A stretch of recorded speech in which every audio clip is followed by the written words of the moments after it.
এখন তো ইপিএস এর একটা মৌসুম চলছে। তো আপনি কি শুধু ইপিএস দেখে শেয়ার কিনেন, আবার ভাবেন ইপিএস বেশি মানে কোম্পানি ভালো, কোম্পানি লাভে চলে যাচ্ছে?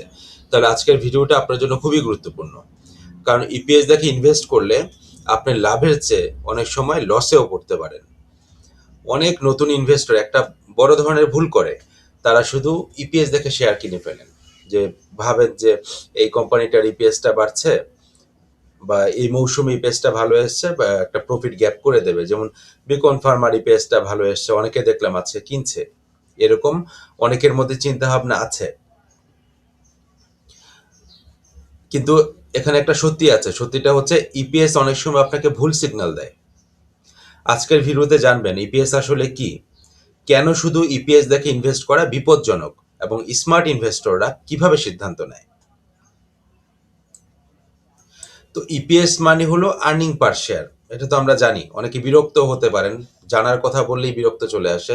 মানে প্রতি শেয়ারের জন্য কোম্পানি কত টাকা লাভ করছে। ধরুন একটা কোম্পানি 100 কোটি টাকা লাভ করলো, আর তাদের শেয়ার সংখ্যা হচ্ছে 10 কোটি, তাহলে ইপিএস হচ্ছে 10 টাকা। শুনতে অনেক ভালো লাগছে, তাই না? কিন্তু এখানে বড় একটা সমস্যা আছে। সমস্যা হচ্ছে এটা তো বাংলাদেশের মার্কেট, ঢাকা স্টক এক্সচেঞ্জ। এখানে ইপিএসটাকে ম্যানিপুলেট করা যায়। কোম্পানি কিছু হিসাব পরিবর্তন করে ইপিএস বাড়িয়ে দেখাতে পারে। এটা হয়, অতীতে হয়েছে, ভবিষ্যতে হবে, এখনো হচ্ছে। আবার এককালীন প্রফিট হয়, যেটাকে আমরা ওয়ান টাইম প্রফিট বলি। একটা বছর কোম্পানি জমি বিক্রি করে লাভ দেখালো, হঠাৎ ইপিএস বেড়ে গেল, কিন্তু এটা তো স্থায়ী হবে না। তাহলে এই ইপিএস এর মূল্যটা কোথায়? আবার আপনি কি ডেপথ দেখেন, যে ইপিএস বেড়েছে কিন্তু কোম্পানিটা ডেপথে, অনেক ডেপথ আছে। ইপিএস বেশি কিন্তু কোম্পানি ঋণে ডুবে আছে। তো ভবিষ্যতে সমস্যা একেবারেই নিশ্চিত। আরেকটা বিষয় হচ্ছে শুধু ইপিএস না, ক্যাশ ফ্লোটা চেক করতে হবে। লাভ দেখাচ্ছে কিন্তু হাতে ক্যাশ নেই, এটা বড় একটা রিস্কি ডিসিশন হবে যদি ওই স্টকটা আমরা কিনি।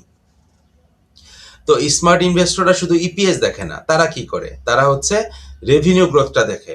আপনি যদি শুধু ইপিএস দেখে সিদ্ধান্ত নেন, তাহলে আপনার এই অবস্থায় বা বর্তমান অবস্থায় ইপিএস মৌসুম যেটা, এই অবস্থায় এসে স্টক না কেনাটাই ভালো হবে। আর যদি কিনতে হয় সেক্ষেত্রে আপনি রেভিনিউ গ্রোথ দেখবেন ইপিএস এর পাশাপাশি, নেট প্রফিট ট্রেন্ড দেখতে হবে, ডেথ লেভেল দেখতে হবে, ক্যাশ ফ্লো দেখতে হবে, পি রেশিও দেখতে হবে, এবং ইন্ডাস্ট্রি পজিশনটা দেখতে হবে। মানে কমপ্লিট পিকচার দেখে সিদ্ধান্ত নিতে হবে, শুধু ইপিএস দেখে না। শেয়ার মার্কেটে কোনো শর্টকাট নাই ভাই। আপনি যদি ভাবেন ইপিএস বেশি কিনলাম প্রফিট চলে আসলো, তাহলে আপনি খুব সহজেই ট্র্যাপে পড়ে যাবেন।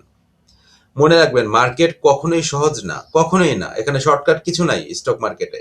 যারা শিখবে তারাই টিকে থাকবে। আজকের ভিডিও থেকে যদি নতুন কিছু শিখে থাকেন তাহলে ভিডিওটা লাইক দিন, আর আপনার মতামত কমেন্টে জানান। আপনি কি আগে ইপিএস দেখে ইনভেস্ট করতেন? ফলো করুন @stock.বিনিয়োগ। কারণ এখানে আমরা শেয়ার মার্কেটকে সহজভাবে বোঝাই। ডেটা দেখে ইনভেস্ট করুন, অন্ধবিশ্বাসে না। ভালো থাকবেন, আসসালামু আলাইকুম।